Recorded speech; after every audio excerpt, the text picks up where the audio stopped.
اب آ جائیے حرام غیبتوں کی اقسام پر. حرام غیبتوں کی کون کون سی اقسام؟ حرام غیبتوں میں سب سے پہلا مسئلہ آتا ہے زندوں کی غیبت کرنا. زندوں کی. اچھا زندوں میں دیکھیے ویسے تو ہمیں پتا ہے کہ ہر عاقل بالغ شخص کی غیبت کرنے کی ہمیں اجازت نہیں، جس پہ ابھی تفصیلی گفتگو آگے چل کر آئے گی.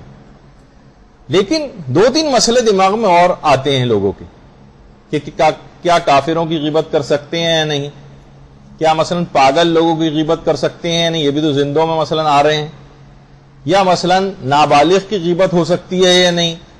تو یہ بہت ساری چیزیں جو بالغ عاقل ہوں ان کا تو مسئلہ ہم لوگوں کو پتہ ہی ہے سب کو، جس پہ ابھی آگے چل کر گفتگو ہو بھی جائے گی. لیکن ایک مسئلہ ہوتا ہے کہ مثلا غیبت کرنا کس کی؟ نابالغ کی. اب سوال مراجع سے یہی پوچھا گیا کہ کیا ہمیں اس بات کی اجازت ہے کہ جو ہے ہم نابالغ کی، چاہے وہ ممیز ہو چاہے وہ غیر ممیز ہو، اس کی غیبت کریں؟ تو یہ والا جو مسئلہ ہے باقاعدہ آیت اللہ خامنئی سے بھی پوچھا گیا، تو انہوں نے کہا کہ جو ممیز ہے اس کی غیبت میں اشکال ہے، اور احتیاط واجب ہے کہ کسی ممیز بچے کی غیبت بھی نہیں ہو سکتی. مثلا ممیز بچہ ہو گیا 10 11 12 سال کا، وہ بہت شیطان ہو گیا ہے، بدتمیزیاں کر رہا ہے کہ آپ گئیں کہ فلاں تقریب میں گئی تھی، اس نے یہی حرکت کی، اس کے بیٹے نے یا اس کی بیٹی نے، بتائیے، یعنی جو بھی اس کے متعلق بات اور برائی ہے وہ آپ بیان کر رہی ہیں. تو ممیز بچے کی غیبت احتیاط واجب کی بنا پر جائز نہیں ہے. اور یہی مسئلہ آقا سیستانی سے بھی پوچھا گیا، تو انہوں نے فرمایا کہ جائز نہیں ہے غیر مکلف کی. اچھا غیر مکلف میں نابالغ بچے بھی آ جاتے ہیں اور پاگل بھی آ جاتے ہیں، یا ایسے نفسیاتی مریض جو تقریباً پاگل پنے کے مرحلے پر ہوتے ہیں، وہ غیر مکلف ہیں، یعنی ان کے اوپر تکلیف شرعی عائد نہیں ہوتی. کہا کہ اگر جائز نہیں، اگر وہ ممیز مثلا نابالغ جو ہے، اگر کوئی ممیز ہے، اگر وہ اس سے متاثر ہو سکتا ہو، یعنی اس کو بھی برا لگ رہا ہے کہ میرے متعلق وہ بدنام ہوا جا رہا ہے لوگوں میں، اس کو برا محسوس ہے. آپ کو پتا ہے تربیت اولاد کی جو گفتگو ہماری انشاءاللہ کبھی آئے گی اس میں ذکر کریں گے کہ بچے بہت زیادہ سینسیٹیو ہوتے ہیں اپنی عزت نفس کے معاملے میں. کسی بھی بڑے آدمی سے کبھی بھی اپنے ان کو یہ نہ سمجھیے کہ اس کی عزت نفس نہیں. کسی کے سامنے اگر آپ نے بچے کو کچھ مار دیا یا ڈانٹ دیا، بچے کے اس دل کے اوپر انتہا سے زیادہ اثر ہوتا ہے. بچہ اگر کسی مثلا محفل میں گیا ہے، سب لوگ باپ کو سے ہاتھ ملا رہے ہیں، بچے سے ہاتھ نہیں ملا رہے، بچہ مائنڈ کر رہا ہوتا ہے. باپ کو کھانے کی پلیٹ دی جاتی ہے، بچے کو نہیں دی جاتی، وہ باپ کی پلیٹ سے کھاتا ہے، بچہ مائنڈ کرتا ہے. سب لوگ باپ سے مل رہے ہیں، اس کی طرف نگاہ ہی نہیں کر رہے، وہ نیچے کھڑا ہو کر دیکھ رہا ہے، اسے بہت برا محسوس ہو رہا ہوتا ہے. تو بہت ساری چیزیں ایسی ہیں، بہت ساری چیزیں. تو فرمایا کہ اگر وہ متاثر ہو رہا ہے اس سے، اس کو برا محسوس ہو رہا ہے، تو پھر آپ کو اجازت نہیں ہے کہ اس کی جو ہے وہ غیبت کرے. البتہ ہمارے مرحوم مراجع میں سے آیت اللہ خوئی جو تھے، وہ کہتے تھے کہ جو غیر ممیز ہے اس کی غیبت جو ہے وہ کی جا سکتی ہے، البتہ ممیز بچے کے نہیں ہو سکتی. اور اب شیخ جواد تبریزی جن کی اس سے پہلے تقلید ہوتی بھی تھی، اب تو خیر نہیں ہوتی، نہ ان کی طرف کوئی رجوع کرتا ہے، لیکن بہرحال ان کا بھی ایک مسئلہ یہ تھا کہ اگر توہین ہو رہی ہے اس کے اپنے گھر والوں کی، یعنی اگر بچے، بلکہ اگر کوئی نابالغ غیر ممیز بھی اگر ہے اور اس کی غیبت آپ کرنے جائیں گے، اس کی برائیاں آپ بیان کریں گے، تو ان کے گھر والوں کو اذیت پہنچے گی، تو اس کی وجہ سے بھی اس کام سے اجتناب کرنا پڑے گا. تو بہرحال آپ نے دیکھا کہ چھوٹے بچوں کے لحاظ سے بھی، یا جو پاگل حضرات ہوتے ہیں، پاگل، ویسے تو دیکھا جائے یہ جو پاگل، جیسے کسی شخص نے آ کر کہا کہ یا رسول اللہ فلاں شخص جو ہے ہم نے دیکھا رستے میں وہ پاگل، بلکہ شاید یہ تھا روایت کے اندر کہ پیغمبر جا رہے تھے اور دیکھا کہ لوگ ایک شخص کے پاس جمع ہیں، لوگ، پیغمبر نے پوچھا کیا ہو رہا ہے یہاں پر، کہا کہ ایک پاگل ہے جو یہاں پر کھڑا ہوا، میں نے مختلف حرکتیں کر رہا ہے. پیغمبر نے کہا یہ شخص تو ایک بیماری میں مبتلا ہے. اصل پاگل تو وہ اشخاص ہوتے ہیں جو اپنی جوانی کو فضول اور بےہودہ کاموں میں ضائع کر دیتے ہیں. دیکھا جائے تو یہ پاگل بنا تو یہ ہے. یہ بیچارے نفسیاتی مریض، ان کا دماغ ان کے اپنے قابو میں نہیں ہوتا، ان کو ہم کہتے ہیں کہ پاگل. پاگل تو اصل میں یہ بظاہر ہوشمند افراد ہیں جو اپنی زندگی کو فضولیات اور بےہودہ کاموں کے اندر ضائع کرتے چلے جا رہے ہیں. معلوم ہے ایک چیز کا اس بیچارے کو تو کچھ پتا نہیں ہوتا نا، دماغ قابو میں نہیں کہ ہم کیا کر رہے ہیں کیا نہیں کر رہے. تمہارا تو دماغ قابو میں، اس کے باوجود تم یہ کام کر رہے ہو گناہ والی، جس کا لازمی نتیجہ کل عذاب جہنم کو اٹھانا ہے اور اس آگ کے اندر جلنا ہے. تو اصل پاگل یہ لوگ ہیں جو پیغمبر نے ان کی طرف اشارہ کیا.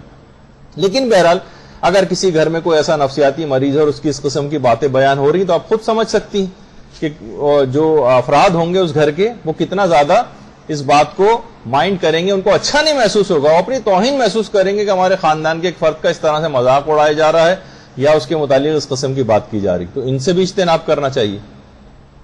پھر آغا سستانی سے بھی یہ پوچھا گیا کہ کیا کافروں کی غیبت ہو سکتی ہے؟ جواب دیا کہ ہو تو سکتی ہے، لیکن آپ کو اس سے اجتناب کرنا چاہیے.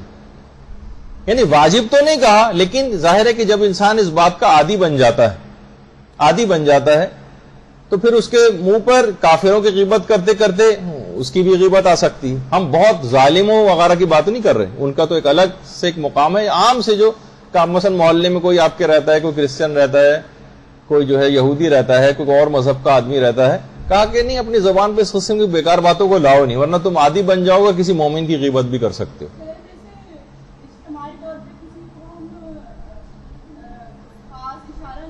اب وہ ابھی سب چیزیں آئیں گی، سارے پہلو، جبھی تو 3 گھنٹے کی نشست بنے گی. آپ اگر آخر میں دیکھیے گا آپ کے سوال کا جواب نہیں آئے تو پھر آپ پوچھ سکتی ہیں، لیکن تقریباً تمام باتیں جو ابھی آپ سوال پوچھ رہی ہیں خود ہی گفتگو میں آگے چل کر اپنے مقام پر آنے والا ہے. تو ہم اس ترتیب سے گفتگو کریں تو زیادہ مناسب ہوگا. تو اگر ہم اشارہ کر بھی نہیں رہے ہیں، یہ والا مسئلہ بالکل ایک آگے چل کر آنے والا ہے. اچھا، اب یہ تو تھا زندوں کی غیبت. زندوں کی غیبت میں پاگلوں کا تذکرہ آیا تھا ہمارے پاس، اور نابالغ کا تذکرہ آیا، کافروں کا تذکرہ آیا. اب حرام غیبتوں کی اقسام میں دوسری قسم بنتی ہے مردوں کی غیبت کرنا. مردوں کی، جو لوگ مر گئے، کیا ان کی غیبت ہو سکتی؟ تو دیکھیے مردوں کی غیبت بھی جائز نہیں، اور 4 وجوہات علماء نے بیان کی ہیں کہ جس کی وجہ سے مردوں کی غیبت نہیں کرنی چاہیے. پہلی وجہ تو یہ ہے کہ کیونکہ مردے اب زندوں کی غیبت نہیں کر سکتے، تو زندوں کو بھی چاہیے، جو بیچارہ اپنا دفاع بھی نہیں کر سکتا، آپ کو بھی کچھ نہیں کہہ سکتا، اتنے مجبور اور لاچار شخص کے لیے برائی کے الفاظ ہم کیوں نکالیں؟ تو بہرحال مردے کیونکہ زندوں کی غیبت نہیں کر سکتے تو زندوں کو بھی چاہیے کہ وہ مردوں کی غیبت نہ کریں. دوسری چیز یہ کہ مردوں سے زندے فائدے حاصل کرتے، فائدے، اس کو دیکھ کے ہمیں آخرت کی یاد آتی ہے، ہم دنیا سے ہمارا دل اچاٹ ہوتا ہے، ہم گناہوں سے بچنے کی چاہے تھوڑی دیر کے لیے کیوں نہ صحیح، چند دنوں کے لیے کیوں نہ صحیح، ایک فکر ہمارے اندر پیدا ہوتی جو ہمیں اتنا اپنے موت سے اتنا فائدہ پہنچا کر جاتی.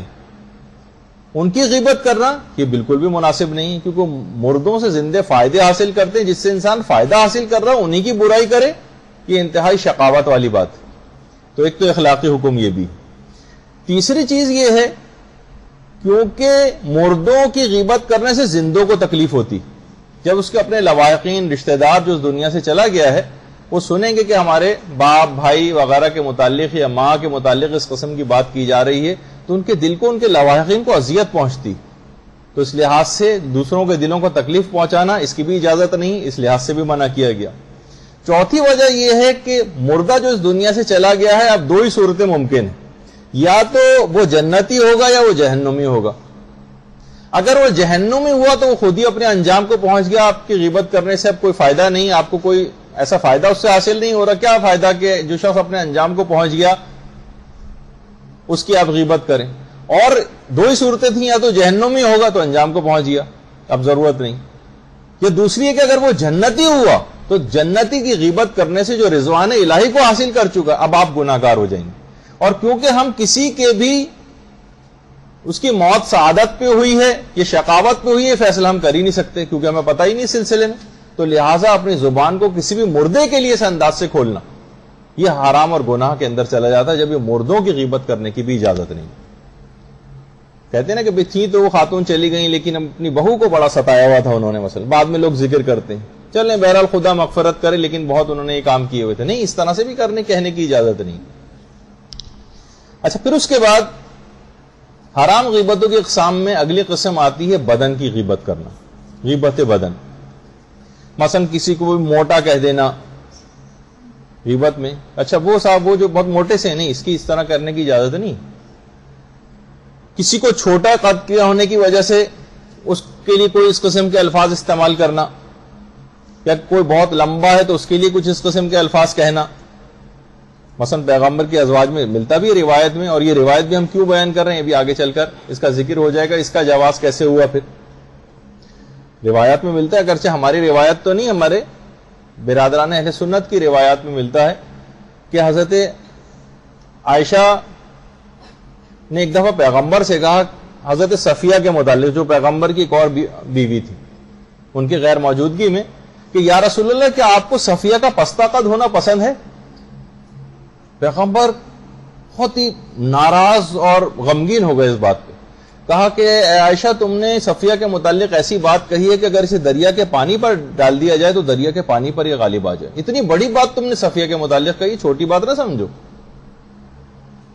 تو بہرحال پیغمبر نے اس انداز سے اس طرح کا جملہ کہتے ہوئے بھی روکا.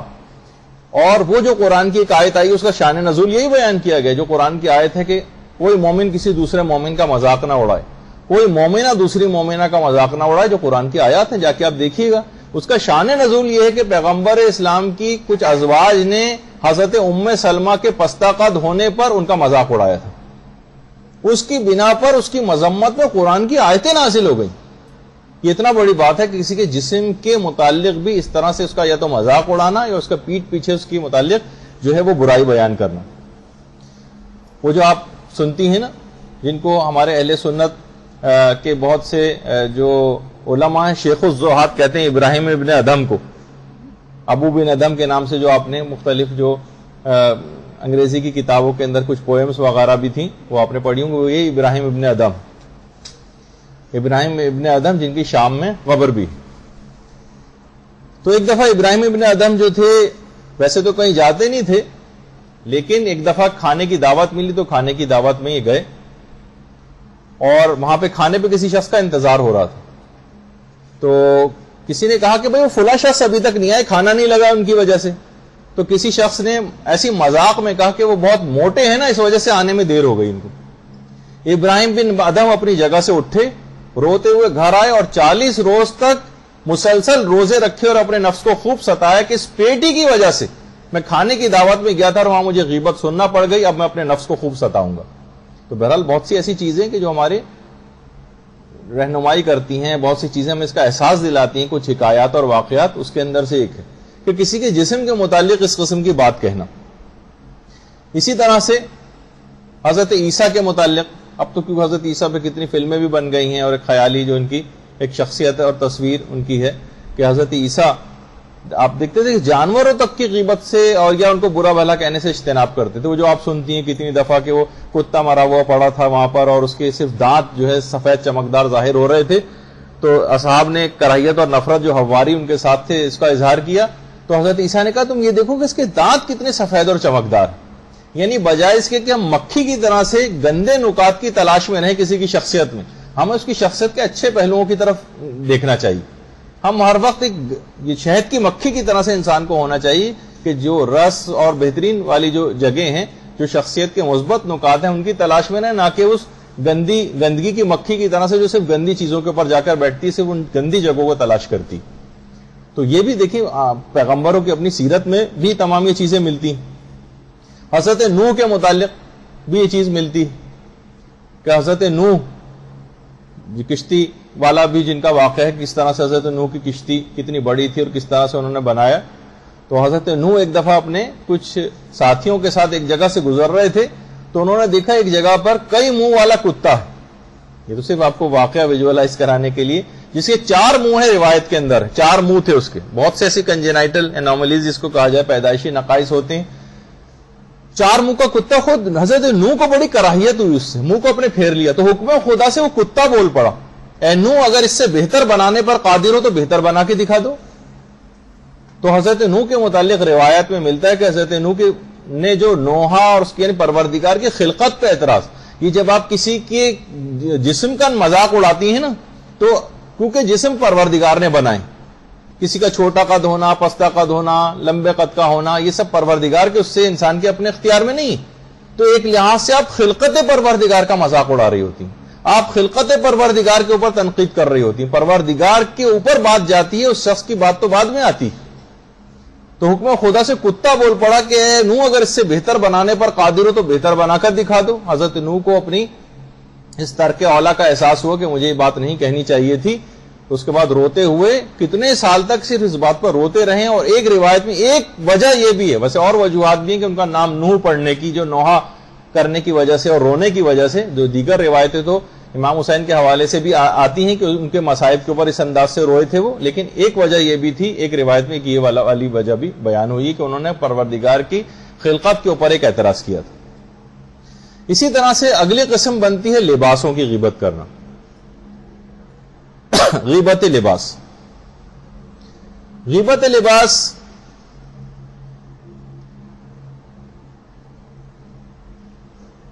کہ کسی بھی شخص کے متعلق اس قسم کی بات کہنا کہ بھائی اس کو دیکھو, اس کو تو کپڑا پہننے کی کوئی تمیز نہیں. ان خاتون کا آپ نے دیکھا تھا کل کیسا لباس پہن کر اس کے اندر آئی ہوئی تھی فلاں تقریب کے اندر. تو اس طرح کی بھی کوئی بات بیان نہیں کی جا سکتی. جیسے ابھی آپ نے حضرت عائشہ کا ذکر اس سے پہلے سنا, ایک اور بھی روایت علماء اہل سنت نے نقل کی کتابوں میں. تو اس لحاظ سے بھی, تاکہ اس کی اہمیت کا احساس ہو جائے, کہ ایک عورت پیغمبر سے ملنے کے لیے آئی, جب اٹھ کر گئی تو حضرت عائشہ نے پیغمبر اسلام سے کہا یا رسول اللہ آپ نے دیکھا اس عورت کے کرتے کا دامن کتنا لمبا تھا. تو پیغمبر نے اس پہ بھی ناراضگی کا اظہار کیا, تم نے اس کے لباس کے متعلق ایسی بات کیوں کہی. اپنے زبان کو دیکھیے کنٹرول کر کے رکھنا. یہ جو شتر بے مہار کی طرح سے آزاد چھوڑا ہوا ہے نا, ہر چیز پر تنقید, ہر چیز پر تنقید, ہر چیز پر تنقید, مثبت اور ویسی اگر تنقید ہو کوئی اصلاح کے لیے, اس کا بھی آگے چل کے موارد آئیں گے. لیکن بس ایسی جو ہم اپنی دل بستگی کے لیے لوگوں کے اوپر ہر وقت اعتراض کرتے رہتے ہیں, کچھ نہیں تو اس کے لباس پہ ہی اعتراض کرنا شروع کر دیا. تو یہ باقاعدہ علماء سے بھی سوال پوچھا گیا, خود آیت اللہ خوئی سے پوچھا گیا تھا. اور عمومی اس کو میں بنا کر ظاہر پیش کرتا ہوں کہ بہت سے لوگ نا مختلف مستحبات کو ترک کر رہے ہوتے ہیں. مثلا کوئی نماز جماعت اگر پڑھنے نہیں جا رہا تو اس کی غیبت کریں, بھائی دیکھیے وہ نماز جماعت پڑھنے نہیں جاتا, یا فلاں جو ہے وہ مکروہات فلاں کام انجام دیتا ہے, یا مباحات ہی کے متعلق کہ اس نے دیکھا کہ کتنے چیپ قسم کے کپڑے پہنے ہوئے تھے. اس قسم کے بہت ساری باتیں عمومی زندگی میں بیان کی جاتی.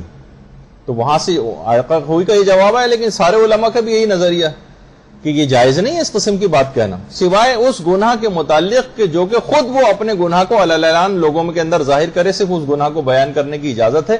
اس کے علاوہ کوئی اور اس کا عیب بیان نہیں کیا جا سکتا.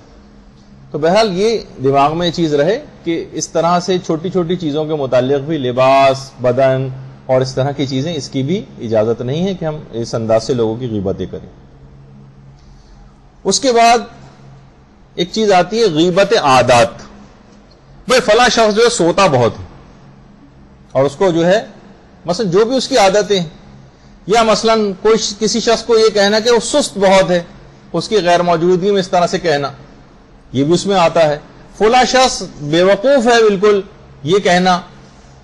کوئی بھی اس قسم کی جو اس کی عادتوں کے اندر چیزوں, جیسے زیادہ سونا, زیادہ سست ہونا, یا بہت سے لوگ کہتے ہیں بھائی فلاں شخص جو ہے بیوی کا جورو کا غلام ہے. بیوی کا غلام اکثر مائیں جس انداز سے ان کی غیر موجودگی میں کہہ دیتی ہیں. آپ کو پتہ ہے بہرحال شیر بھی بہت سے شیرنیوں سے کس حد تک ڈرتے ہیں, اگر وہ ذرا بلند آواز سے بات کر لے تو بہرحال کسی کے متعلق اس قسم کی بات کہنا, تو بہرحال یہ اس بات کی جو ہے وہ اجازت نہیں. اچھا ایک اور ہیڈنگ اس کے بعد ڈال لیجیے, اس کی سلائڈ اتفاق سے نہیں بن سکی, جس کو کہا جاتا ہے غیبت نسب. مثلا بہت سے بزرگ حضرات کہتے ہیں ارے بھائی ان کو فتو میں جانتا ہوں, ان کے والد جو ہے نا وہ فلاں, جو ان کے پردادا تھے وہ قصائی تھے, ارے یہ تو نائی تھے, انڈیا میں ہم نے دیکھا ہے کہ فلاں اس نسل سے ہیں لوگ. اب وہ شخص وہ اس کے لیے عیب سمجھا جا رہی ہے چیز, وہ معاشرے کے اندر بدنام ہو رہا ہے, اس کا وقار کم ہو رہا ہے. وہ ٹھیک ہے اس کے باپ دادا پردادا پتہ نہیں کیا اس زمانے میں کرتے تھے, یا جو بھی ان کا نسب تھا وہ اس کو اب ظاہر کرنا, جس کو سن کر وہ معاشرے کے اندر اس کا مقام کم ہو رہا ہو, اس کی توہین اور تذلیل ہو رہی, اس انداز سے باتیں بیان نہیں کی جا سکتی, چاہے وہ نسب کی کوئی ایسی خرابی کہ جو اس کے نقص شمار ہوتی ہو, یا جو اس کا شخصیت کا عیب سمجھی جائے, اس کو بھی کرنے کی اجازت نہیں. اسی طرح سے کسی کی شخص کی عبادات کی غیبت کرنا. وہ شخص, میں تو گئی تھی ان کے گھر اتنے دن رہ کر آئی, میں نے تو دیکھا کہ ان کے گھر میں تو کوئی نماز ہی نہیں پڑھتا ہے. اب ظاہر دیکھیے نماز کا معاملہ ایسا نہیں کہ کوئی کھلم کھلا لوگوں سے کہتا پھرے کہ بھائی میں نماز نہیں پڑھتا. لوگ شرمندہ ہوتے ہیں, کچھ بھی ہوتے ہیں, باہر نہیں پڑھتے, لیکن آپ کیونکہ رہ کے آئی ہیں آپ کو پتہ چل گیا کہ مثلا وہ لوگ نماز نہیں پڑھتے. اب پورے خاندان میں آپ آ کر بتا رہی ہیں کہ ان کے گھر میں کوئی نماز نہیں پڑھتا. کسی شخص کی عبادات کے لحاظ سے کوئی نقص یا غیبت, یا میں دیکھا کہ وہ تو بالکل آخر وقت میں نماز پڑھتی ہے مثلا, تو بہت ساری چیزیں ایسی ہیں کہ جن کا خاص طور پر اس بات کا خیال رکھنا چاہیے کہ اس طرح کے الفاظ ہماری زبانوں پر نہ آئیں. شیخ سعدی شیرازی، ان کی شیراز میں قبر بھی ہے، ان کی کتابیں بھی اردو میں بھی کتنی شیخ سعدی کی ہیں. شیخ سعدی خود فرماتے ہیں کہ ایک دفعہ مسجد میں گیا اپنے والد کے ساتھ، تو نماز شب کا وقت تھا. میں نے دیکھا کہ مسجد میں لوگ سو رہے ہیں، تو میں نے اپنے والد سے کہا کہ والد گرامی کیا ہی اچھا ہوتا کہ یہ لوگ بھی دیکھیے پڑھے سو رہے ہیں، کیا یہ اچھا ہوتا کہ یہ لوگ نماز کے لیے اٹھتے. تو شیخ سعدی فرماتے ہیں کہ میرے والد نے کہا سعدی کاش تو بھی ان سوتے رہ جانے والے اشخاص میں سے ہوتا، کم سے کم غیبت سے تو محفوظ رہتا. دیکھیے بہت سی اخلاقی اور فقہی مسائل کو میں ملا کر پیش کر رہا ہوں. ہر چیز فقہی مسئلہ نہیں ہے گفتگو میں، آج اخلاقی لحاظ سے بھی بہت سی چیزوں کو منع کیا جائے گا. تو بہرحال کیونکہ زبان جب بہت عادی ہو جاتی ہے نا اس طرح کی چیزوں کی، تو پھر وہ ڈیفرینشیٹ نہیں کر پاتی کہ کہاں مجھے رک جانا ہے، کہاں مجھے بولنا ہے اس چیز کو. تو زیادہ تر شخصیات کے متعلق ڈسکشنز کرنے سے اپنے آپ کو بازی رکھیں تو زیادہ مناسب، سوائے اس کے کوئی بہت مصلحت اور حکمت پائی جاتی ہے اس کے اندر. تو بہرحال اس طرح سے شیخ سعدی کو ان کے والد نے منع کیا کہ کسی کی اس طرح سے غیبت نہیں ہو سکتی، کسی کی عبادات کی غیبت. اسی طرح سے غیبت معاصی، جس وقت یہ سلائیڈیں نہیں چلتی تھی اور یہ فیسلٹیز ہمارے پاس نہیں ہوتی، جب میں بیان کرتا تو اکثر نوٹس میں لکھا ہوا آتا تھا غیبت معاصی، معاصی کی غیبت کی اجازت، معاصی نہیں یعنی گناہوں کی غیبت کی اجازت کی بات ہو رہی، معاصی. تو یہ بھی شیخ سعدی نے کا جملہ ہے، یہ شیخ سعدی کی قبر ہے. شیخ سعدی فرماتے ہیں ایک دفعہ میں نے اپنے استاد سے اپنے ہم درس کی شکایت کی، اپنے کلاس فیلو کی، کہ استاد محترم فلاں میرا جو ہم درس ہے کلاس فیلو وہ مجھ سے حسد بہت کرتا ہے. تو میرے استاد نے کہا کہ اے سعدی اگر حسد اس کے لیے حرام ہے تو کہ غیبت تمہارے لیے جائز ہو گئی ہے. تو کہا کہ اس بات کو سننے کے بعد استاد کی بات کا مجھ پہ اتنا اثر ہوا کہ پھر میں اس گناہ سے باز آیا. تو بہرحال اچھا ایک اور بھی بات، بہت سارے افراد یہ کہہ دیتے ہیں کہ ہم جو ہیں بہت ہی آگے بڑھ کر ہم اس کے منہ پہ، بہت سے لوگ منہ پھٹ ہوتے ہیں اور برائی جو ہے وہ منہ پہ بھی کہہ دیتے ہیں. یہ نہیں کہ ہم منہ پہ کہہ سکتے ہیں تو ہم منہ پہ بھی کہہ دیا ہم نے کیونکہ ہم منہ پھٹ بہت ہیں تو ہر ایک کی عزت کو اس طرح سے تار تار کرتے رہے ہم، نہیں، اس کی بھی اجازت نہیں. یہ دل آزاری کے اندر آ جاتا ہے. جو گناہ کبیرہ ایک الگ طرح کا، غیبت والی بات میں تو نہیں جائے گا لیکن دوسرے گناہ کبیرہ میں چلا جائے گا. مومن کے دل کو تکلیف اور اذیت پہنچانا، اس کا بھی خیال رکھنا چاہیے. جیسے کہا جاتا ہے نا اگرچہ روایت اتنی مضبوط نہیں ہے لیکن ہمارے بہت سے مسلمان فرقوں کی کتابوں میں روایت پائی جاتی، وہ یہ ہے حجر اسود کے متعلق. دیکھیں ابھی جو حجر اسود ہے یا حجر اسود جسے کہا جائے، حجر اسود جو اس وقت ہے وہ چند ٹکڑوں کے اوپر مشتمل ہے اور کالے رنگ کا پتھر ہے. کیونکہ ٹکڑوں پر مشتمل اس وجہ سے کئی دفعہ باقاعدہ ہتھوڑے اور کلاڑے مار مار کے توڑا جا چکا ہے. اس کو 3 سے 4 دفعہ تو حجر اسود یہاں سے غائب ہو چکا ہے. 70 سال تک، 30 سال تک یہ خانہ کعبہ سے باہر بھی رہے، لوگ اکھاڑ کے لے جاتے تھے. یمن میں پتہ نہیں 30 سال تو یمن میں رہا ہے. لوگ حاجیوں کے بھیس میں آتے تھے، کلاڑے لے کر آتے تھے اور حجر اسود کے پاس پہنچ کر کلاڑے مار مار کے توڑتے تھے اس کو. تو اب یہ کچھ پیسز لگے رہ گئے ہیں اس حجر اسود کے اندر جو آپ کو ویسے نظر نہیں آتے لیکن اس تصویر کے اندر ان کو نمایاں کیا ہوا ہے. کالے رنگ کا پتھر، اس کا رنگ کالا کیوں ہوا، اس پہ 5 6 7 الگ الگ روایتیں. کچھ کہتے ہیں کہ گناہوں کی کالا کس کے اوپر منتقل ہو گئی. پہلے ہجر ابیض کہلایا جاتا ہے، جنت کا پتھر ہے. کیونکہ بہت سی روایتوں میں تو اس پتھر کو ایک فرشتہ بھی کہا گیا. یہ خالی پتھر نہیں ہے بلکہ ایک فرشتہ ہے جو لوگوں کے ایمان اور اخلاص کی گواہی دے گا میدان قیامت میں. لیکن ایک روایت یہ بھی کہ اصل میں سفید رنگ کا پتھر تھا جنت میں. جنت سے جب حضرت آدم کو نکالا گیا تو جنت کی ہر چیز آدم کے فراق میں روئی. حجر اسود نے کہا، جو اس وقت تو اسود نہیں تھا یعنی کالے رنگ کا نہیں تھا، سفید تھا، کہا کہ پروردگار جس نے تیری نافرمانی کی، اتر کے اولا کے معنوں میں جس نے تیری نافرمانی کی ہو، میں اس کے اوپر اس پہ افسوس کرنے کے لیے تیار نہیں. ایک لحاظ سے منہ پھٹ طریقے سے جو ہے اس پتھر کا جملہ جو ہے کچھ روایت کے اندر نقل ہوا، جو کہ بہت سند کے اعتبار سے اتنی زیادہ مضبوط تو نہیں، لیکن اخلاقیات و مواعظ میں چل جاتی ہیں ایسی روایتیں بیان کرنا. تو پروردگار کو بھی زیادہ منہ پھٹ ہونا پسند نہیں آیا. کہا کہ آدم کے چہرے پر اس ترک اولا کے نتیجے میں ایک سیاہی سی آ گئی تھی. پروردگار نے اس پتھر کی سفیدی آدم کے چہرے کو دے دی، کیونکہ آدم تو نادم اور پشیمان ہوئے تھے اور توبہ انہوں نے کی تھی، اور آدم کے چہرے کی سیاہی پتھر کے اوپر منتقل کر دی گئی. تو اس وجہ سے یعنی بہت سی وجوہات میں سے ایک وجہ یہ بھی بیان کی جاتی ہے کہ اس کے کالے ہونے کی. تو بہرحال وہ مجھے بات بیان کرنا یہاں پر تھی کہ بہت سے لوگ اپنے منہ پھٹ ہونے کی وجہ سے لوگوں کی توہین و تذلیل سے باز نہیں آتے. غیبت تو نہیں کر رہے لیکن ایک اور گناہ کے اندر گرفتار ہو جاتے ہیں. اس کی بھی اجازت نہیں. ذرا ہر ایک کی عزت اور مقام کا خیال ہونا چاہیے. یہ جتنے بھی دیکھیے انسانی نفسیات بھی جتنے بھی تحقیق کی گئی ہے، جتنے جرائم میں جو افراد ہوتے ہیں جو جیلوں میں قید ہوتے ہیں، ان سب کا جب نفسیاتی تجزیہ کیا گیا تو ان سب کی بچپن کے زمانے میں انتہا سے زیادہ توہین و تذلیل کی گئی. بچپن ہی سے یہ چیز ہو جاتی. کبھی استاد توہین و تذلیل کر رہا ہے، کبھی ماں توہین و تذلیل کر رہی، کبھی باپ توہین و تذلیل کر رہا ہے، تو انسان ایک لحاظ سے توہین و تذلیل سے عاری ہو جاتا ہے. پھر ٹھیک ہے وہ بڑے بڑے گناہ کرے گا، جب اسے توہین کا کوئی یعنی توہین پروف ایک لحاظ سے ہو جائے گا، اس پہ کوئی اثر ہی نہیں ہو رہا. اتنے لوگ پہلے بے عزتی کر چکے ہیں. جو کہتے ہیں نا کہ بھائی عزت تو آنی جانی شے ہے، پیسہ پاس ہونا چاہیے، اکثر جو ایک نعرہ بھی لگنا شروع ہو گیا سیاست دانوں میں، بڑا مشہور. تو بہرحال تو بہت سی چیزیں اس طرح سے لوگوں کے اندر ہو جاتی.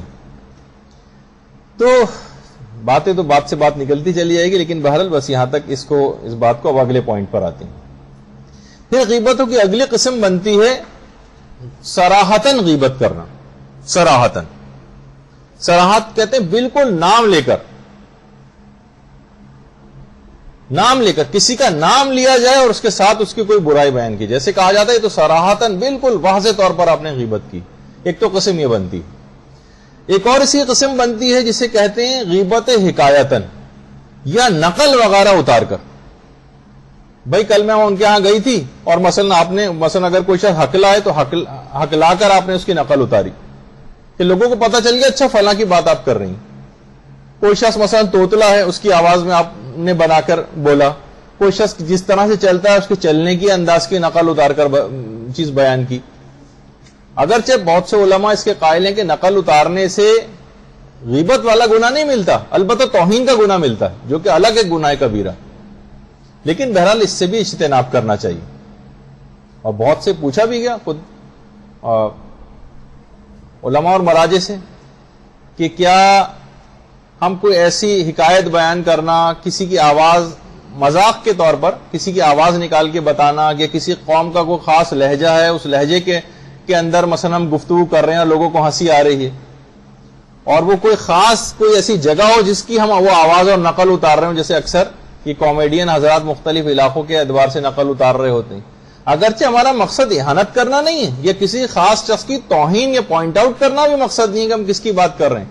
ہمارا مقصد تو فقط یہ ہے کہ انٹرٹینمنٹ ہے اور ایک لطف لینے کے غرض سے ہم ایک چیز بیان کر رہے ہیں، اس طرح کی نقل اتارنا. تو آقا کوئی کا جواب ہے اور دیگر مراجع کا یہ کہ بذات خود تو اس کے اندر حرج نہیں ہے کوئی، سوائے اس کے کہ کسی خاص جگہ کے مومنین کی ہتک اور توہین سمجھی جائے، اس موقع پر اس کی اجازت نہیں ملے گی. یعنی وہ ٹھیک ہے بعنوان حکایت یا نقل کے اعتبار سے آپ کو حرام اور گناہ میں آپ نہیں پڑھ رہے ہیں، یا غیبت وغیرہ کی حد تک بات نہیں بھی جائے تب بھی توہین کے زمرے کے اندر بات جا سکتی. اور آپ کیا سمجھ رہی ہیں کہ اگر ہم غیبت سے بچ جائیں تو ہمیں کیا توہین کی اجازت مل جائے گی؟ توہین خود اسی کے تقریباً برابر کا ہے، شاید اس سے بھی زیادہ جو ہے وہ بڑا گناہ کبیرہ ہے. تو ایک میں سے نکل کے دوسرے کے اندر گرفتار ہو جائیں، یہ کہاں کی عقل بندی. تو آپ کو حدیں پہچاننی چاہیے. کہیں اگر غیبت نہیں بھی شمار ہو رہی ہے اور توہین شمار ہو رہی ہے تب بھی آپ کو اجازت نہیں ملتی. پھر اس کے بعد اگلی قسم بنتی ہے غیبت اشارتاً غیبت کرنا. اشارتاً یعنی قرائن سے لوگ جان لیں آپ نام تو نہیں لے رہی، لیکن ایسے طریقے سے آپ بات بیان کر رہی ہیں کہ لوگ فوراً بات تک پہنچ رہے ہیں کہ اچھا فلاں کے متعلق گفتگو کر رہی ہیں، یہ فوراً لوگوں کو پتہ چل جائے. مثلا کسی کا نام فاضل ہے، کوئی صاحب ہے جن کا نام مثلا فاضل ہے، علماء نے مثال بیان کی تو میں بھی کر رہا ہوں. اور جب ان کا ذکر نکلے تو آپ کہیں کہ بھائی لوگ نام کے فاضل ہوتے ہیں، اصل میں جاہل ہوتے ہیں. ایسے فاضل بہت سے ہم نے دیکھے ہیں جو فاضل ہونے سے زیادہ جاہل ہیں مثلا. اب کیا ہے، لوگ سمجھ کے اچھا ان فاضل صحابی کا تذکرہ بھی ہو رہا تھا، اگرچہ آپ نے براہ راست نام نہیں لیا اور اس طرح سے باتوں کے اندر الفاظ کی گورکھ دھندا میں ڈال کر اور اپنی بات کو بیان کر دیا، لوگ سمجھ گئے کہ آپ نے ان کی مذمت کی. تو بہرحال اس طرح کی کوئی بھی بات کرنا یہ مناسب نہیں ہے، یہ نہیں کرنا چاہیے، یہ گناہ اور حرام کے اندر بھی جا سکتا ہے. تو اشارہ بھی نہ ہو، چاہے واضح طور پر چاہے اشارے کے طور پر. اسی طرح سے کہا جاتا ہے کہ تعریضاً غیبت کرنا، مثلا بظاہر کسی کا حال بڑا اچھا ہے لیکن کبھی اس کا ذکر نکل آئے، اگرچہ آپ ایک ایسا جملہ استعمال کریں کہ اس شخصیت پہ کوئی بات نہیں کی، نہ آپ نے اس شخصیت کی طرف اشارہ کیا، لیکن لوگ خود بخود سمجھ گئے کہ آپ کس کی بات بیان کر رہی ہیں. مثلا ان کا ذکر نکل آیا اور آپ کو یہ بیان کرنا ہے کہ فلاں کنجوس بہت ہے، اپنی ذات سے اس چیز کی نفی کر دینا. مثلا کسی شخص کا ذکر نکلا کسی خاتون کا، آپ میں خدا کا شکر ہے کہ میں کنجوس نہیں ہوں. بھائی ذکر کسی کا تھا اور آپ ہی کہہ رہی ہیں کہ میں کنجوس نہیں ہوں، اس کا مطلب لوگ فوراً ریلیٹ کریں گے اچھا فلاں صاحبہ بڑی کنجوس ہے. دیکھیے یہ تمام چیزیں اس طرح کی ہیں. کسی کا ذکر نکلا، آپ کہیں وہ خدا کا شکر ہے کہ خدا نے مجھے متکبر نہیں بنایا، یعنی ذکر کسی اور کا ہو رہا تھا، اپنے اندر سے کسی چیز کی نفی آپ کر رہی ہیں، لیکن لوگ سمجھ جائیں اچھا فلاں عورت پہ بات چلی گئی، اس کا مطلب وہ بڑی مغرور ہے. تو دیکھیے بہت سارے نفس کے اندر اس طرح کی چیزیں ہوتی ہیں کہ جن کا ہمیں خیال کرنا چاہیے. جس طرح زبان سے غیبت ہوتی. اچھا دیکھیے بہت سی چیزوں میں اور میں بھی احتیاط کرنا چاہیے، چاہے وہ ان کے اندر عیب نہیں بھی ہوں. میں چاہتا ایک مثال بیان کر دوں آپ کے سامنے. مثلا کوئی معاشرے کے اندر وائٹ کالر کی کوئی جاب کرتا ہے اور اس کی تنخواہ مثلا بہت کم ہے، مثلا 5-6 ہزار روپے بمشکل اس کو ملتے ہیں، لیکن معاشرے میں اس طرح سے وہ رہتا ہے ذرا رکھ رکھاؤ کہ وہ لوگوں کو نہ لگے کہ یہ معاشی اعتبار سے بالکل پست ہے. اچھا آپ کو پتا ہے مثلا آپ خود ہی اسی آفس میں مثلا کام کرتی ہیں یا کوئی صاحب اسی آفس میں کام کرتے ہیں. اب آپ اگر کوئی شخص ذکر کرے آپ کو پتا ہے فلاں ہاں میں ان کو جانتا ہوں، ان کا گریڈ یہ ہے اور ان کی تنخواہ مثلا 5,500 روپے. اب وہ آدمی جو وائٹ کالر کی جاب کر کے معاشرے میں اپنا ایک مقام کو بنائے ہوئے وہ آپ نے کھول کے بیان کر دیا، اب وہ سنے گا تو وہ رنجیدہ ہو جائے گا. اگرچہ اس کے اندر کوئی عیب نہیں تھا، کوئی گناہ کی بات بھی نہیں تھی، آپ نے کوئی جھوٹ بھی نہیں بولا ہے، لیکن وہ سنے گا تو رنجیدہ ہو جائے گا. جو پیغمبر نے بھی ایک تعریف بتائی تھی کچھ اس سے قریب ترین یہ تعریف ہو جاتی کہ اگرچہ کوئی عیب تو نہیں تھا لیکن آپ نے ایسی بات اس کی بیان کی کہ وہ سنے تو رنجیدہ ہو جائے کہ معاشرے میں نے کہ اسٹیٹس اس طرح سے بنایا ہوا تھا، اس نے 2 منٹ میں جا کے مجھے بالکل اتنے نیچے پوسٹ کے اوپر لے جا کے اور لوگوں کے سامنے کہ میرا مقام، آپ کو پتا ہے نا لوگ آج کل مقام اور مرتبہ جو دنیاوی پوسٹ ہوتی ہے اسی سے ہی پہچانتے ہیں اور لوگوں کی عزتیں کرتے ہیں، تو وہ اس کے معاشرے میں پوزیشن متاثر ہوگی اس سے. یا مثلا آپ کو 100% پتا ہے، اور خواتین کے معاملے میں بہت سی چیزیں کتنی سینسیٹیو ہو جاتی ہیں، آپ کو پتا ہے کہ اس لڑکی کی شادی ہونے جا رہی ہے، اس کی صحیح عمر کیا ہے، اور کہیں تذکرہ ہو رہا ہے کہ فلاں صاحب جو ہے اپنے بیٹے کی شادی اس سے کر رہے ہیں، اور آپ سچ بولنے پر آ جائیں. نہ یہ کوئی صحیح کسی کی صحیح اور سچی عمر بتانا، نہ یہ حرام ہے، نہ کوئی گناہ ہے، نہ کوئی اس کے اندر یہ عیب پایا جاتا تھا، لیکن وہ نہیں چاہتے کہ بھائی اس کی جو صحیح ڈیٹ آف برتھ اور یہ عمر جو ہے تاکہ لوگ اس سے کوئی ان کے رشتوں کے اندر کوئی رکاوٹ ڈلنے لگے. تو بہت سی چیزیں عیب اور گناہ تو نہیں ہے لیکن معاشرے میں لوگوں کو نقصان پہنچانے والے اس طرح کے سچ ہیں، ان سے بھی آپ کو اجتناب کرنا چاہیے. اسی طرح سے بہت سی بیماریاں ایسی ہوتی ہیں لوگوں کو نہیں بتانا چاہتے بہت سی، لیکن آپ کو وہ چیز پتا، آپ کہیں گے بھائی میں نے اگر بیماری بتائی بھی تو بیمار پہ تو اتنے زیادہ خدا کے انعامات ہوتے ہیں، میں نے بتا بھی دیا کہ فلاں صاحب کو یا صاحبہ کو یہ بیماری کسی کو، تو کون سے گناہ اور حرام کی بات کر دی. ٹھیک ہے اس لحاظ سے تو کوئی عیب تو نہیں ہے وہ کہ شخصیت کا کوئی ایسا عیب کوئی گناہ کہ جس کو ہم کہیں کہ یہ غیبت میں جا سکتا ہو، لیکن بہرحال یہ کہ اس طرح کی کوئی چیز بیان کرنا کہ وہ سنے گا تو رنجیدہ ہو جائے گا. اس نے نہیں بتایا ہوا اپنی بیماری کے متعلق کسی کو، تو آپ کون ہوتی ہیں بتانے والے. تو ہم دیکھیے وہ یہ سب غلطیاں کہاں ہو رہی ہیں جب ہم نے شخصیات کے چکر میں پڑ جاتے ہیں. ہمارا بہترین مشغلہ لوگوں کی شخصیات اور عزتوں سے کھیلنا رہ گیا. کسی کی صحیح عمر بتا رہے ہیں، کسی کا صحیح عہدہ بتا رہے ہیں، کسی کی مثلا کسی کی بیماریاں بتا رہے ہیں، اس کی شخصیت کی بہت سی ایسی چیزوں کو بتا رہے ہیں کہ جو اس میں پائی نہیں جاتی. جیسے میں نے ایک دفعہ بہت پہلے آپ کے سامنے ذکر کیا تھا، استاد محسن قرتی کہتے ہیں لوگ اس انداز سے اپنی بات کر رہے ہوتے ہیں لوگوں کی شخصیات کے متعلق. ایک دفعہ میں وہ اکثر اب بھی بسوں سے سفر کرتی. ایران میں علماء اور بہت سے مراجع اب تک بسوں میں سفر کرتے. تو اور وہاں کوئی عیب کی بات نہیں سمجھی جاتی, اور ظاہر ہے وہاں کا ویسا ماحول بھی نہیں. استاد محسن قریتی کہتے ہیں میں بس اسٹاپ پہ کھڑا ہوا تھا تو میرے آگے 2 افراد کھڑے ہوئے تھے جو میرے متعلق بات کر رہے تھے کہ تم نے دیکھا کہ پیچھے محسن قریتی کھڑے ہوئے. دوسرا کہنے لگا ارے کیا بات کرتے ہو, محسن قریتی یہاں پر بس اسٹاپ پہ آ کر کھڑے ہوں گے, ان کے پاس تو اتنی گاڑیاں اور اتنے گھر ہیں. کہہ رہے میرے متعلق بات کر رہے ہیں وہ, اور وہ اس طرح کی باتیں بیان کر رہے ہیں جو مجھ میں پائی نہیں جاتی. نہ وہ مجھے جانتا ہے نہ کچھ ہے. کہتے تم کیا بات کرو, محسن قریتی تو انتہائی امیر آدمی. تو دیکھیے اس طرح کی ہم لوگوں کی شخصیات کے متعلق بات کرتے ہیں, اس میں 99% باتیں اکثر غلطی ہوتی. تو بہرحال وہ اپنی جگہ پر ہے. تو اس طرح کی بھی کوئی چیز کہ زبان سے کسی کی اس طرح, چاہے وہ اس میں نہ بھی جائے غیبت میں, لیکن بہت سے لوگوں کے اس طرح کے راز ہوتے ہیں عمر کے متعلق, ان کی صحت کے متعلق, ان کے عہدے اور تنخواہ کے متعلق, اس قسم کی باتیں یہ بیان نہ کریں. اچھا, اسی طرح سے یہ بھی پوچھا گیا علماء سے کہ اگر ہم کسی شخص کا آپس میں بعض اوقات ہم نا وہ کرنے لگتے ہیں مقابلہ, ایک شخص کا دوسرے شخص سے جب کمپیئر کرتے ہیں, آپس میں موازنہ کرتے ہیں, تو کہتے ہیں بھائی فلاں شخص جو ہے نا وہ ان سے زیادہ قابل ہے, وہ ان سے زیادہ پڑھا لکھا ہے, وہ ان سے زیادہ افضل ہے, وہ ان سے زیادہ علمیت رکھتا ہے. اس قسم کی باتیں کہ کسی صفت کی اس میں سے ایک شخص کو کم کر رہے ہوتے ہیں اور ایک شخص کو آگے بڑھا رہے ہوتے ہیں. تو جو شخص خود بخود کم ہو رہا ہے اس تعریف کے نتیجے میں, تو کیا کہیں یہ غیبت تو نہیں؟ تو آقا خوئی نے کہا اور دیگر علماء کا بھی یہ نظریہ کہ ویسے تو اگر اس طرح کا جو آپ آپس میں لوگوں کا موازنہ کر رہے ہیں, اس میں اگر کسی کی توہین اور تذلیل یا تنقیص یا کسی کو گھٹانا آپ کا مقصد نہیں تو ٹھیک ہے, پھر اس طرح کا مقابلہ کیا جا سکتا ہے. یعنی اس طرح سے کسی کی فضیلت بیان کرنا کہ دوسرے کی توہین نہ ہو. مثلا آپ کہیں بھائی وہی شخص فلاں جو ہیں عالم, بس وہی عالم ہے پوری کراچی میں, باقی تو سارے ڈفر اور بیکار. نہیں, یہ حرام اور گناہ کے اندر یہ چیز چلی جائے گی. یعنی اس سے خود بخود آپ نے سارے علماء کی توہین اور تذلیل کر دی.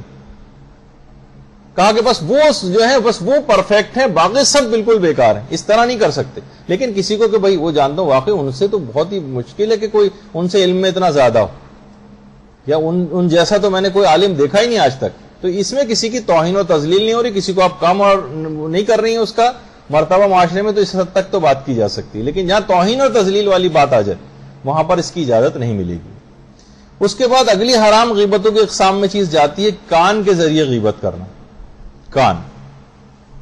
کان المستمع شریک المخطاب, غیبت کا سننے والا بھی ایسے ہی ہے جیسے غیبت کا کرنے والا.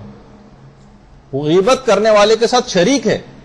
یہ جو مسلمان کا بھائی جو مردہ بھائی کا گوشت بھبوڑ کر کھا رہا ہے, اس کے سننے والے کے کان پر بھی اس کا خون لگا ہوا ہے. تو بہرحال یہ بات یاد رکھ لیجئے کہ غیبت کا سننے والا بھی ایسا ہی ہے جیسے کہ غیبت کا کرنے والا. جیسے ایک صاحب تھے بھی, انہوں نے ملتا ہے یعنی آج ہی کل کے دور میں شاید وہ زندہ بھی ہوں, ان کا طریقہ کار تھا جب بھی کوئی غیبت کسی کی سنتے تھے, مثلا کوئی برائی ان سے کسی شخص کی بیان کر رہا ہے, تو فوراً کہتے تھے ہاں وہ تو آپ بتا رہے ہیں کہ وہ ایسا ہے لیکن ہے تو وہ جنتی. اچھا, جو آدمی غیبت کر رہا ہوتا ہے ایک دم سے رک جاتا ہے, یہ آپ نے کیسے کہا کہ وہ جنتی ہے؟ کہا اس وجہ سے کہ آپ کے نامہ اعمال میں اس کی برائیاں آ گئی اور آپ کی نیکیاں اس کے نامہ اعمال میں ٹرانسفر ہو گئی, وہ تو جنتی ہو گیا. اب دوسرا شخص کو فوراً بریک لگ جاتے ہیں جملہ سنتے ہی, یعنی وہ غیبت سے اس طرح سے روکتے تھے جی آپ صحیح کہہ رہے ہیں لیکن ہے جنتی. کہتے وہ کیسے؟ بھائی اس وجہ سے کہ تم نے نیکیاں وہاں ٹرانسفر کر دی اپنی. اب دوسرا خود بخود اس غیبت کے گناہ سے, یعنی غیبت کان میں گئی اور اس نے اس کا دفاع کر کے اس کو روک دیا. اس کی بہت فضیلت روایات میں بیان ہوئی. اللہم صلی علی محمد وعلی محمد.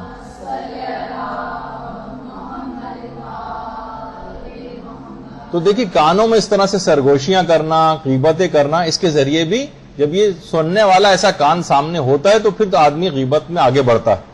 یہیں پر سننے والا اگر اس کو روک دے تو پھر بہت سی چیزیں آسانی کے ساتھ گناہ روکے جا سکتے ہیں معاشرے میں. اچھا, ایک ہوتا ہے دو الفاظ ہیں, یہ ویسے تو ہماری گفتگو تفصیل سے اس میں آئے گی جب ہم غنا اور موسیقی کے احکام بیان کریں گے. ایک ہوتا ہے سما, سین میم اور عین سما سننا، اور ایک ہوتا ہے استماع الف سین تے میم عین. ان میں دیکھیں اردو زبان کی کمزوری کہ اس میں ان دونوں کے لیے لفظ یہی آئے گا سننا. سما کو بھی سننا کہیں گے، استماع کو بھی سننا کہیں گے، کسی چیز کا کان میں جانا آواز. اچھا عربی زبان میں فرق ہے. سما کہتے ہیں جیسے ہم بیٹھے ہوئے ایک دم سے باہر یہاں سے چلے، اب تو یہ بند ہو گیا، ورنہ جب ہم لوگ پرانے مدرسے میں تھے تو وہاں جس وقت درس ہو رہا ہوتا تو اسی وقت یہاں سے گولے گنڈا والا گزرا کرتا تھا، اور وہ مخصوص گانا گولے گنڈے والا جو لگا کے. اب ہم چاہیں سننا چاہیں یا نہ سننا چاہیں، کان میں آواز تو جائے گی. گانے کے مسائل کے اندر آتا ہے. ہمیں معلوم ہے کہ اگر ہم W11 بس کے اندر سفر کریں گے تو لازمی ہر وقت ریکارڈنگ گانوں کی لگی، کان میں آواز جائے گی، تو اس بس میں سفر کرنے کی اجازت ہے یا نہیں، یہ اس میں تفصیل آئے گی. اچھا اب یہاں پر اس سے مسئلہ حل ہوتا ہے سما اور استماع کا فرق اگر آپ سمجھ لیں. گانے کا سما حرام نہیں، استماع حرام. غیبت کا سما حرام نہیں، استماع حرام. سما کہتے ہیں کانوں میں آواز کا جانا، چاہے ہم اس پر توجہ دیں یا چاہے توجہ نہ دیں، خود بخود جیسے ہم خیالوں میں غرق ہیں اور کانوں میں آواز جا رہی ہے. کسی نے کوئی گالی دی، کان میں ہمارے آواز چلے گی، یہ بھی ہم نے سنا، لیکن ہم نے توجہ کے ساتھ نہیں سنا. اس سننے کے اوپر ہم راضی نہیں. ظاہر ہے کہ ہم کانوں میں ہم نے روئی نہیں ٹھوسی ہوئی، ٹھیک ہے، اور کانوں میں آواز تو ہمارے جائے گی، لیکن اس کو حرام نہیں کہتے. استماع حرام ہوتا ہے قصد و توجہ اور ارادے کے ساتھ سننا. گانا لگا ہوا ہے، اچھا اب اس کے بعد یہ بول آئیں گے، اب یہ بول آئیں گے، اس طرح آدمی اس سے سن رہا ہوتا ہے توجہ کے ساتھ. تو غیبت کو توجہ کے ساتھ سننا حرام. ویسی کوئی غیبت کر رہا ہے، کان میں آواز پڑ گئی، وہ حرام نہیں. تو یہ پوچھا گیا کہ کیا غیبت کا استماع حرام ہے؟ تو کہا کہ ہاں، حرام غیبتیں جو ہیں ان کا استماع حرام ہے. یعنی ان کو سننے کی بھی یعنی کان میں اگر توجہ اور ارادے کے ساتھ نہیں سن سکتے. سنا تو پھر آپ پر کچھ ذمہ داریاں بھی آ جائیں گی جن کا بھی آگے چل کر تذکرہ آئے گا. اور خود امیر المومنین علیہ الصلوۃ والسلام بھی جملہ ارشاد فرماتے تھے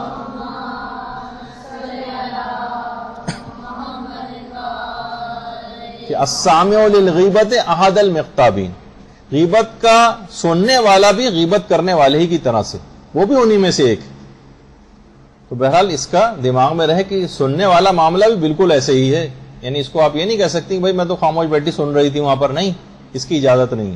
اچھا ابھی آگے چل کر ایک فقہی حکم بھی بیان ہوگا کہ بہت سے بوڑھے حضرات، بہت سی مائیں وہ ذکر کر رہے ہوتے ہیں اور آپ کے ظاہر ہے کہ حرام اور جو ہے غیبت ہو رہی ہوتی ہے اس وقت، نہ ان کو روک سکتے ہیں نہ وہ اس بات کو سمجھ سکتے ہیں. اب ہم کیا کریں، ہماری ذمہ داری کیا ہے، ابھی آگے چل کے یہ والا مسئلہ بھی بیان ہوگا. اچھا چاہے سننے والے پر اس کا کوئی اثر منطبق ہو رہا ہو یا منطبق نہ بھی ہو رہا ہو، اس پہ کوئی اثر مرتب ہو رہا ہو نہ ہو رہا ہو سکتا ہے اس کی نگاہ میں اس جس کی ہم غیبت کر رہے ہیں کوئی توہین اور تنقیص بھی نہیں ہو رہی، بس وہ سمپل طریقے سے سن رہا ہے. تو کہا اس سے بھی کوئی فرق نہیں پڑتا. کان میں اگر توجہ ارادے کے ساتھ آپ کی آواز جا رہی ہے تو چاہے جو سننے والا ہے جس کو ہم غیبت سنا رہے ہیں اس پہ کوئی اثر مرتب ہو یا نہ ہو، اس قسم کا کوئی بھی عیب کسی مومن کا اس کے سامنے بیان نہیں ہو سکتا. اس سے کوئی فرق نہیں پڑتا کہ اس پر کوئی چیز اثر انداز ہو رہی ہے یا اثر انداز نہیں ہو رہی. اچھا اب یہ بھی ہے جیسے وہی مسئلہ تقریباً اتنا ہی ہے، لیکن میں وہ بیان کر دوں جو زیادہ علماء سے پوچھا گیا، آغا سیستانی سے پوچھا گیا. ویسے سب کا بھی یہی نظریہ کہ ہم مدد بھی نہیں کر رہے ہیں اس کی کوئی، اور غیبت ہمیں سننا پڑ رہی ہے. اب ہمارے پر کیا واجب، اس جگہ کو چھوڑ کر چلے جائیں یا اس جگہ بیٹھے رہیں یا خاموش رہیں، کیا ہماری ذمہ داری؟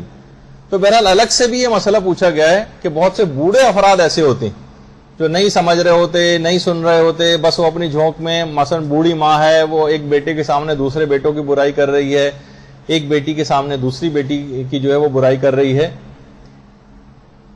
سوائے اس کے کہ وہ جائز غیبتوں کی اقسام میں اگر جا رہا ہو کہ کوئی مدد لینا مقصد ہو تو پھر ایک الگ بات ہے، لیکن ویسے اگر صرف ایک دل بستگی کے لیے برائی کرنا، اور وہ سن بھی نہیں رہے ہوتے ہیں، اگر وہ سمجھانا بھی چاہیں کہ اماں یہ غیبت ہو رہی ہے تو وہ اور بولنا شروع ہو جائیں گے، آپ کے خلاف بھی بولیں گے پھر، لیکن وہ کسی صورت باز نہیں آئیں گے. تو آغا سیستانی نے بھی یہ جواب دیا اگر ان کو روکنا ممکن ہو تو روکیں، لیکن اگر وہ نہیں روک رہے ہیں تو اس جگہ سے اٹھ کر چلے جائیں. اور اٹھ کر جانا اگر ان کی توہین شمار ہو رہا ہے، تذلیل شمار ہو رہا ہے، تو پھر جو ہے اس کی طرف بالکل توجہ نہ کریں.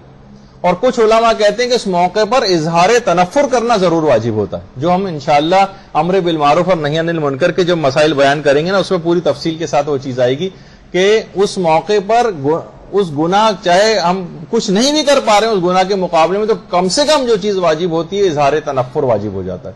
اس کے کون کون سے طریقے ہوتے ہیں اس موقع پر اس گناہ سے بچنے کے، وہ واجب ہو جاتا ہے اظہار تنفر کرنا.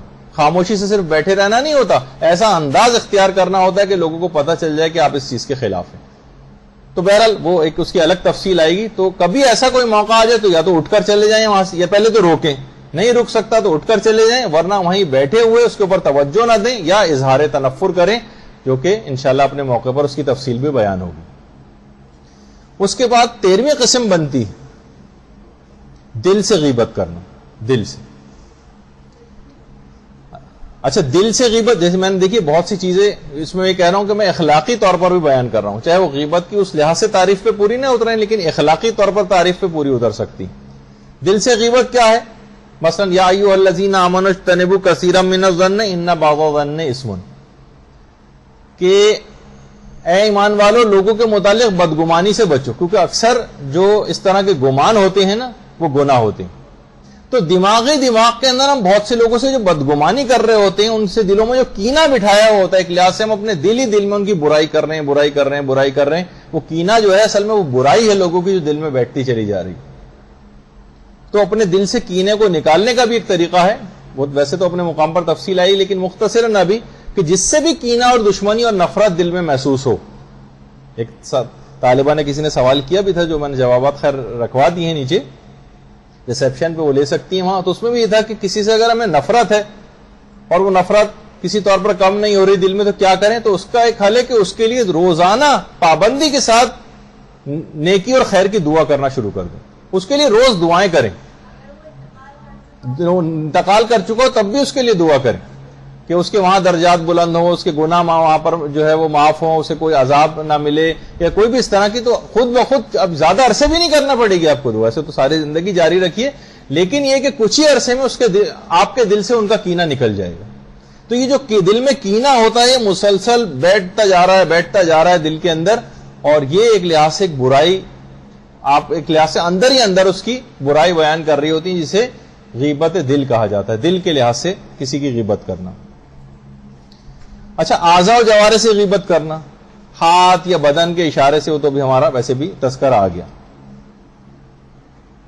اس کے بعد 15ویں قسم بنتی ہے، چاہے ہم زبان سے نہ کریں قلم سے غیبت کریں. جیسے آپ نے جھوٹ میں سنا تھا کہ چاہے قلم سے لکھ کر بھی بھولا جائے، جیسے بہت سارے افراد بہت اپنی جو ہے وہ بایوگرافیز وغیرہ لکھتے ہیں، یادداشتیں مرتب کرتے ہیں، اور اس کے اندر دوسرے لوگوں کی کتنی برائیاں لکھ کے چلے جاتے ہیں، ان کے عیب لکھ کے چلے جاتے ہیں کہ بھائی بالکل فرینک باتیں انہوں نے لکھی ہیں، اور بہترین کتاب ان کی اس وجہ سے بک بھی رہی ہے کہ جس میں اس طرح کی چٹپٹی چیزیں نہ ہو تو کتاب کون خریدے گا. تو اس طرح سے قلم کے ذریعے غیبت کرنا یہ بھی غیبت میں ہی شمار ہوتا ہے.